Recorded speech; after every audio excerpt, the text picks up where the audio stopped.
त्रयोदशी प्रदोष व्रत। विधि विधान सहित त्रयोदशी व्रत करने वालों को ब्रह्म मुहूर्त में उठ करके नित्य कर्म से निवृत्त होकर के शंकर माता पार्वती का स्मरण करना चाहिए।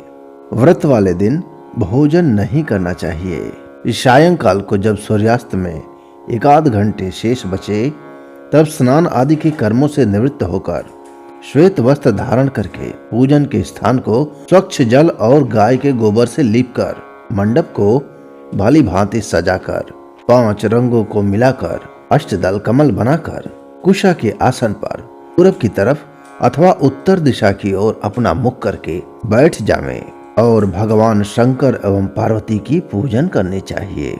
ओम नमः शिवाय इस मंत्र को पढ़कर जल चढ़ावें और ऋतुफल अर्पित करें। यदि आप महिला हैं तो आपको केवल नमः शिवाय इस मंत्र को पढ़कर जल चढ़ाना है और ऋतुफल अर्पण करना है। ध्यान रखें, सायंकाल के पश्चात और रात्रि आने से पूर्व दोनों के बीच का जो समय है उसे प्रदोष कहते हैं। त्रयोदशी व्रत का क्या महात्म्य है, आइए उसको जानते हैं। मित्रों, आप यह जानते हैं कि त्रयोदशी जिसे कि प्रदोष के नाम से भी जाना जाता है, उसका व्रत करने वाला मनुष्य सदा सुखी रहता है। उसके संपूर्ण पापों का नाश इस व्रत को करने से हो जाता है। इस व्रत के करने से विधवा स्त्रियों को धर्म की प्राप्ति होती है और जो सुहागिन नारियां हैं उनका सुहाग सदा अटल रहता है। बंदी कारागार से छूट जाते हैं। जो स्त्री पुरुष जिस कामना को लेकर इस व्रत को करते हैं उनकी सभी मनोकामनाएं देवादिदेव महादेव पूरी करते हैं। सूत जी कहते हैं कि त्रयोदशी का व्रत करने वालों को 100 गायों के दान के तुल्य फल प्राप्त होता है। इस व्रत को जो विधि विधान से करता है उसके सभी दुख दूर हो जाते हैं। प्रदोष व्रत करने वाले लोगों को कम से कम 11 त्रयोदशी या पूरे वर्ष की 26 त्रयोदशी पूर्ण करने के बाद उद्यापन करना चाहिए। प्रदोष वार का परिचय। प्रथम परिचय रवि प्रदोष। आयु आरोग्यता के लिए रवि प्रदोष का व्रत करना चाहिए। द्वितीय परिचय सोम प्रदोष। अभीष्ट की सिद्धि के लिए सोम प्रदोष व्रत करना चाहिए। तृतीय परिचय मंगल प्रदोष। इसे भौम प्रदोष के नाम से भी जानते हैं। रोगों से मुक्ति और स्वास्थ्य लाभ के लिए मंगल प्रदोष व्रत रखना चाहिए। चतुर्थ परिचय बुध प्रदोष। सभी मनोकामनाओं की सिद्धि के लिए बुध प्रदोष व्रत करना चाहिए। पांचवा परिचय बृहस्पति प्रदोष। इसे देवगुरु प्रदोष के नाम से भी जानते हैं। शत्रुओं के विनाश के लिए बृहस्पति प्रदोष करना चाहिए। षष्ठम परिचय शुक्र प्रदोष। सौभाग्य और स्त्री की समृद्धि के लिए शुक्र प्रदोष व्रत करना चाहिए। सप्तम परिचय शनि प्रदोष। इसे शनैश्चर प्रदोष के नाम से भी जानते हैं। पुत्र की प्राप्ति के लिए शनि का प्रदोष व्रत धारण करना चाहिए। मित्रों, ध्यान देने वाली बात यह है कि त्रयोदशी के दिन जो भी वार पड़ता है, जो भी दिन पड़ता है, उस दिन का त्रयोदशी प्रदोष व्रत करना चाहिए तथा उस दिन की कथा पढ़नी चाहिए और सुननी चाहिए। रवि, सोम, शनि, त्रयोदशी अर्थात प्रदोष व्रत अवश्य करें। इनसे अभीष्ट फल की प्राप्ति होती है। प्रथम अध्याय प्रारंभ। एक समय सभी प्राणियों के हितार्थ परम पवित्र भागीरथी के तट पर ऋषि समाज के द्वारा विशाल गोष्ठी का आयोजन किया गया। विज्ञ महर्षियों की एकत्रित सभा में श्री व्यास जी की परम शिष्य पुराणवेत्ता श्री सूत जी महाराज हरि कीर्तन करते हुए पधारे। सूत जी को देखते ही शौनक आदि 88,000 ऋषियों ने मुनियों ने दंडवत प्रणाम किया। महाज्ञानी सूत जी ने भक्ति भाव से ऋषियों को हृदय से लगाया और आशीर्वाद दिया। विद्वान ऋषिगण और सारे शिष्य अपने आसनों पर विराजमान हो गए। मुनिगण विनीत भाव से पूछने लगे कि हे परम दयालु, कलिकाल में शिव जी की भक्ति किस आराधना के द्वारा सर्वसुलभ होगी, हम लोगों को बताने की कृपा कीजिए, क्योंकि कलयुग में सभी प्राणी आप कर्म में निरत होकर के वेद शास्त्रों से विमुख रहेंगे। वे दीन दुखी जन अनेकों संकटों से ग्रस्त रहेंगे। हे मुनि श्रेष्ठ, कलिकाल में कलयुग में सत्कर्म की ओर किसी की भी रुचि न होगी। जब पुण्य क्षीण हो जाएंगे तो मनुष्य की बुद्धि असत्य कर्मों की ओर प्रेरित होगी, जिससे दुर्विचारी पुरुष वंश सहित समाप्त हो जाएंगे।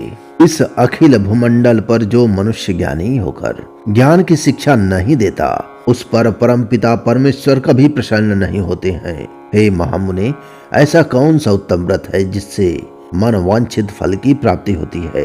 कृपया करके बतलाइए। ऐसा सुनकर दयालु हृदय श्री सूत जी कहने लगे, हे श्रेष्ठ मुनियों और शौनक जी, आप धन्यवाद के पात्र हैं। आपके विचार प्रशंसनीय हैं, सराहनीय हैं।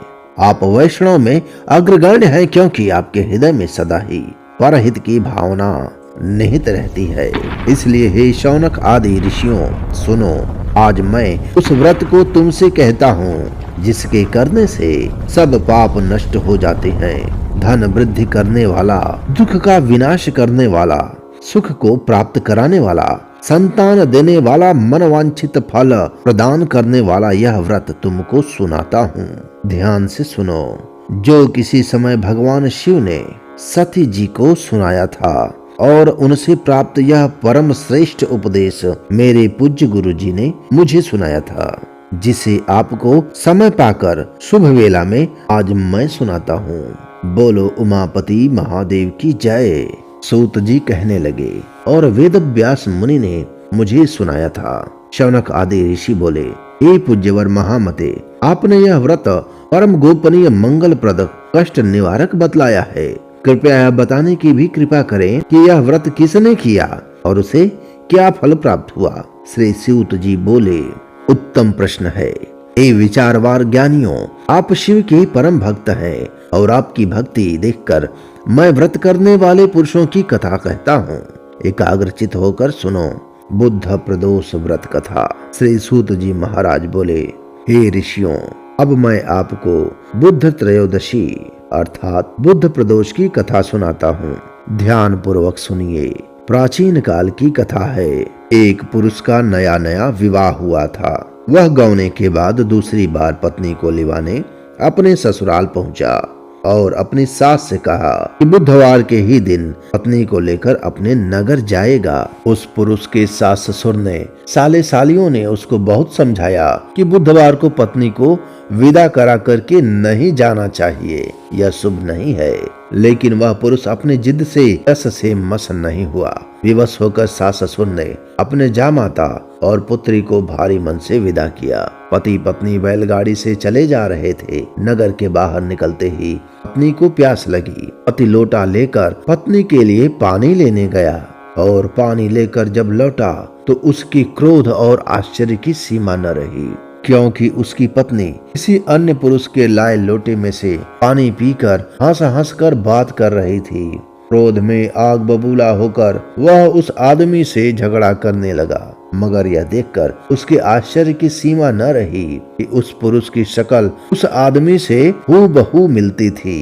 हम सकल आदमियों को झगड़ते हुए जब काफी देर हो गई, वहां आने जाने वालों की भीड़ एकत्रित हो गई। सिपाही भी आ पहुँचे। सिपाहियों ने स्त्री से पूछा कि इन दोनों में से कौन सा तेरा पति है। वह बेचारी असमंजस में पड़ गई, क्योंकि दोनों की शक्ल एक दूसरे से बिल्कुल मिलती थी। बीच राह में अपनी पत्नी को इस तरह लुटा देखकर उस पुरुष की आंखें भर आई। वह भगवान शिव से प्रार्थना करने लगा, हे भगवान, आप मेरी और मेरी पत्नी की रक्षा करो। मुझसे बहुत बड़ी भूल हुई जो मैं बुधवार को पत्नी को विदा करा लाया।